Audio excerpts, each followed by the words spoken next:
Hi hello ನಮಸ್ತೆ ಎಲ್ಲರಿಗೂ ಆವಿಷ್ಕಾರಕ್ಕೆ ಸ್ವಾಗತ. ಇವತ್ತೊಂದು ಸ್ನ್ಯಾಕ್ಸ್ ರೆಸಿಪಿ ತೋರಿಸ್ತಾ ಇದ್ದೀನಿ. ಹೆಸರು ಕಾಳು ಬಳಸಿ ಹೆಸರು ಕಾಳಿನ ಮಸಾಲೆ ವಡೆ.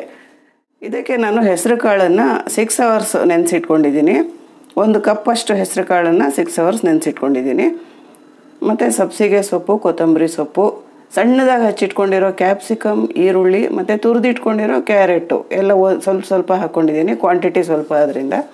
ಮತ್ತು ಹಸಿಮೆಣಸಿನ್ಕಾಯಿ, ಶುಂಠಿ, ಹಸಿಮೆಣಸಿನ್ಕಾಯಿ, ರುಬ್ಬಕ್ಕೆ ಹಸಿಮೆಣಸಿನ್ಕಾಯಿ 1-2 ಹಾಕ್ತೀನಿ, ಕಲಸುವಾಗ ಸ್ವಲ್ಪ ಹಾಕ್ತೀನಿ, ಅದನ್ನು ಹಚ್ಚಿಟ್ಕೊಂಡಿದ್ದೀನಿ. ಇದು ಕಡಲೆ ಹಿಟ್ಟು, ಉಪ್ಪು, ಕರಿಯೋದಕ್ಕೆ ಎಣ್ಣೆ. 6 hours ನೆನೆಸಿಟ್ಟಿರೋ ಹೆಸರು ಕಾಳನ್ನ ಒಂದು ಸ್ಟ್ರೈನರ್ ಪ್ಲೇಟಲ್ಲಿ ಹಾಕಿ ಹಾಕಿದ್ದೆ ನೀರನ್ನೆಲ್ಲ. ಈಗ ಇದನ್ನು ಮಿಕ್ಸರ್ ಜಾರಲ್ಲಿ ಹಾಕ್ಕೊಂಡು ತರಿಯಾಗಿ ಗ್ರೈಂಡ್ ಮಾಡ್ಕೊಳ್ಬೇಕು. ವಡೆಗೆ ಗ್ರೈಂಡ್ ಮಾಡ್ಕೊಳ್ತೀವಲ್ಲ ಯೂಶ್ವಲಾಗಿ ಆ ಥರ ಸ್ವಲ್ಪನೇ ಹಾಕ್ಕೊಂಡು ಗ್ರೈಂಡ್ ಮಾಡ್ಕೊಳ್ತೀನಿ. ಗ್ರೈಂಡ್ ಮಾಡೋವಾಗಲೇ ಶುಂಠಿ, 3-4 ಹಸಿಮೆಣಸಿನ್ಕಾಯಿನೂ ಹಾಕ್ಕೊಳ್ತಾ ಇದ್ದೀನಿ.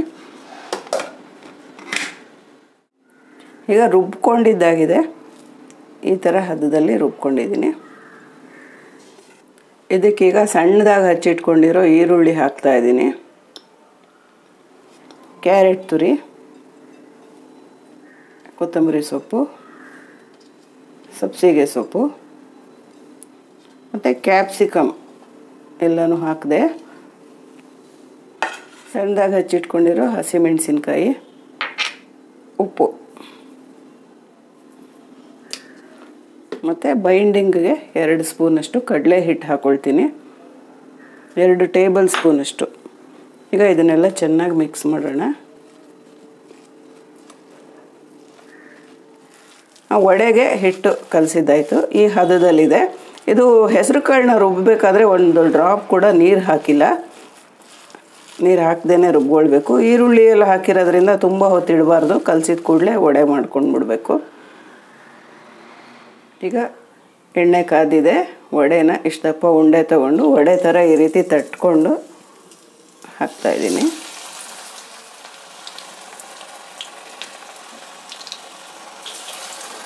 ಮೀಡಿಯಮ್ ಉರಿನಲ್ಲಿ ಇಟ್ಕೊಂಡು ಬೇಯಿಸಬೇಕು.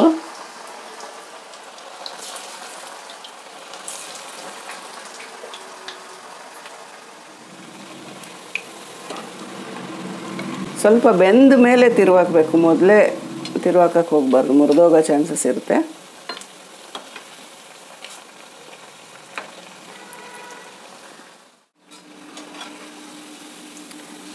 ಬೆಂದಿದೆ ವಡೆ.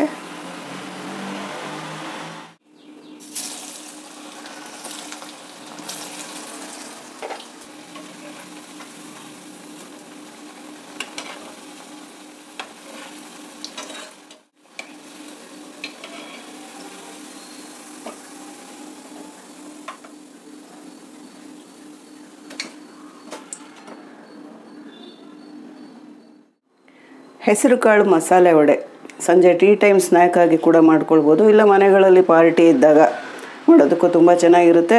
ಹೆಸರು ಕಾಳು ಬಳಸಿ ಮಾಡಿರೋದ್ರಿಂದ ಹೆಲ್ತ್ಗೂ ಒಳ್ಳೆಯದು, ಮತ್ತು ಇದರಲ್ಲಿ ತರಕಾರಿಗಳನ್ನು ಕೂಡ ಸೇರಿಸಿರೋದ್ರಿಂದ ತುಂಬಾ ಚೆನ್ನಾಗಿರುತ್ತೆ, ಆರೋಗ್ಯಕ್ಕೂ ಒಳ್ಳೆಯದು, ಬಾಯಿಗೂ ರುಚಿ. ಟ್ರೈ ಮಾಡಿ ಹೇಗೆ ಅನ್ನಿಸ್ತು ಅಂತ ಕಾಮೆಂಟ್ ಮಾಡಿ ತಿಳಿಸಿ. ನಮ್ಮ ಚಾನಲ್ನ ಸಬ್ಸ್ಕ್ರೈಬ್ ಮಾಡದೇ ಇರೋರು ದಯವಿಟ್ಟು ಸಬ್ಸ್ಕ್ರೈಬ್ ಮಾಡ್ಕೊಂಡು ನೋಡಿ. ಒಂದು ಲೈಕ್ ಕೊಡೋದನ್ನು ಮರಿಬೇಡಿ. ಈ ರೆಸಿಪಿ ನಿಮಗೆ ಇಷ್ಟ ಆಗಿದರೆ ಥ್ಯಾಂಕ್ ಯು. ಎಷ್ಟೊಂದು ಕ್ರಿಸ್ಪಾಗಿದೆ, ಒಳಗಡೆ ಕೂಡ ಬೆಂದಿದೆ.